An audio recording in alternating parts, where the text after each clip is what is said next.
কমিশনকে আয়ের খাত হিসেবে নেয়ার কারণে মালিকপক্ষ লাভবান হলেও বীমা কোম্পানিগুলো দুর্বল হয়ে পড়ছে, এমন মন্তব্য করেছেন প্রধানমন্ত্রীর অর্থ উপদেষ্টা ডক্টর রাশেদ আল মাহমুদ তিতুমির।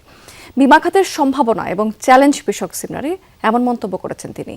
নিয়ন্ত্রক সংস্থাকে শক্তিশালী করার তাগিদ দিয়েছেন তিনি এ সময়।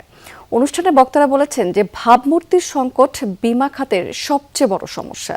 সময়মতো দাবি পরিশোধ না করায় এই গ্রাহকেরা আস্থা হারিয়েছেন। সবচেয়ে অবহেলিত খাতগুলোর একটি হচ্ছে বীমা খাত। প্রস্তাবিত বাজেটেও সেভাবে গুরুত্ব পায়নি।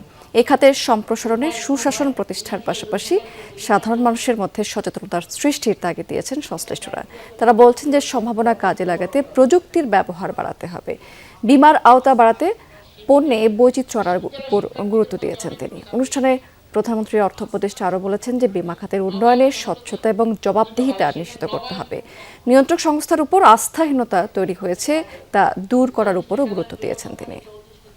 আমরা কোনো ওভার রেগুলেশন দেখতে চাই না, কিন্তু একই সঙ্গে আমরা যেটা চাই যে একটা শক্তিশালী রেগুলেটরি কাঠামো গড়ে উঠুক, যার মাধ্যমে বাংলাদেশের সকল মানুষের মধ্যে বীমার গ্রহণের বিস্তৃতি বাড়বে, একই সঙ্গে জবাবদিহিতা বাড়বে এবং একই সঙ্গে যিনি গ্রাহক তার যেন প্রতিটি বিষয় অর্থাৎ তার ন্যায্য প্রাপ্তি ঘটে।